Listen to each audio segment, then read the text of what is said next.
Rep. Thank you, Shondell. Thank you, everyone who's here. And to the mothers and the family members who lost their loved ones.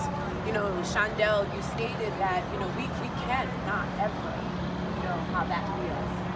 But in Galatians 6, verse 2, it says to share each other's burdens. That is the law of Christ. And so, although we can't feel that pain, but we are here together today because we stand with you, and we're here to share that burden. Because that's what we have to do as servants, as community members. So, I'm here to say that you are not alone. You don't have to bear the burden alone. Even if we can't feel it because it wasn't our child, we are with you, and we love you, and we will stand next to you. You know, I actually had written something, and I decided that I'm not going to read what I wrote because I've been so moved by all the speakers today. And it made me reflect a bit about growing up in Providence, and I thought to myself, wow, we're standing at Central High School. I lived on Dartmouth Avenue, less than a mile. And that's where, when I was a kid, we would walk out of our apartment and we would step over blood from a fight that happened the night before. It was on Harvard that my father's best friend from Haiti lived, and his sister would host these family dinners on Saturday nights, every other Saturday, because she was a CNA, so she would work every other weekend. And she would cook and we would dance, and her son, her only child, Alan, he was like a big brother to me. And I still remember that night we got that call in the middle of the night, and we walked up the street, crossed Broad Street to Harvard to go to her house.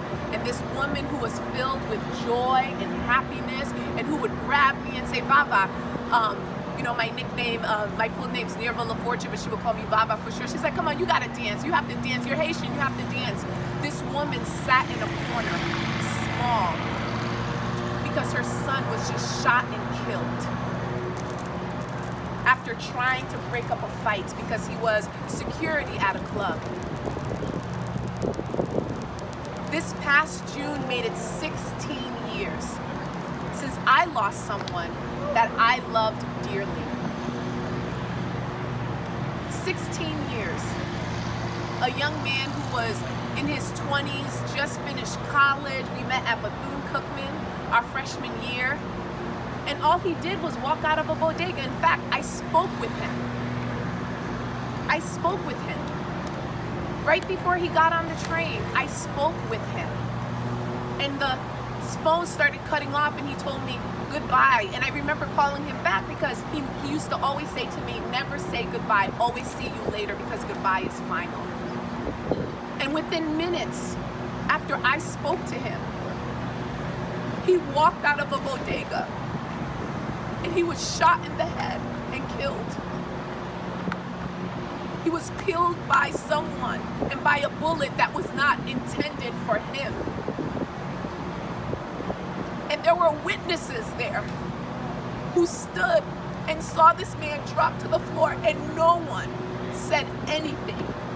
16 years his mother has carried that pain, his mother's only child. 16 years. Earlier this spring, a young woman who grew up in my family church, she had a little crush on my son. They were the same age, 19 years old. She went through the same leadership program that my father created, that I went through when I was a teenager. Earlier that morning, that Sunday morning, she was in church. She was in church service. That afternoon, there was a wedding at the church, and she was serving the food. By nightfall, she was shot, sitting in a car in Pawtucket, and she lived in Cranston. And then a young woman who now I realize used to work at a restaurant that I patroned right here downtown, who lived in Warwick. People in my circle knew her and loved her. And she was just standing outside with a young man shot and killed, and he carried her to try to protect her, and she died in his arms. And just the previous year, that young man lost his child who was ill, and he's carrying that pain, and her mother and her father and her brother, they're carrying that pain. The pain of gun violence is something that one could never imagine. It almost feels like when you lose someone like that, it feels like something inside of you just completely dies. And it's senseless. It's senseless. I talk to Lisa regularly. We talk every single week. Every time someone is shot and killed in Providence or Pawtucket, wherever, I call her and I ask her how she's doing. I've gone with her to see families, and the last family we went to see in the hospital, at Rhode Island Hospital, and luckily this man didn't die. His mother said to us, "I've been preparing myself for this." Imagine that. You are mentally, physically preparing yourself, and the people who shot him knew him. They grew up together. They were friends. And just some ridiculous feud.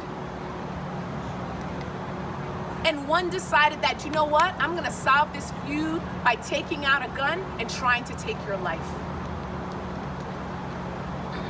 Our community deserves better. And everyone has said it.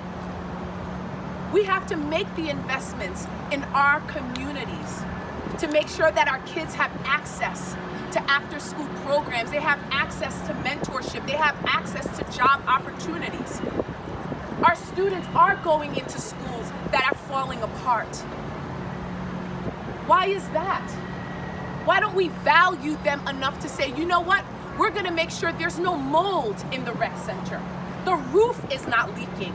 That the schools that they're in, they can actually close the bathroom door. Something as basic as that. Something as basic as that. So you know, the young man said to us earlier, he said, you know, when people talk about reimagining policing, it's about making the investments in the community, protecting marginalized communities, because the system that exists today doesn't protect them, doesn't serve them in an equitable way. In fact, it creates a pathway to failure, to prison, to the grave. It's not okay. And yes, we have passed legislation that will prevent, you know, certain high capacity guns off our streets, but we need to do more. We have to do more because there are too many illegal guns in our streets, in our neighborhoods.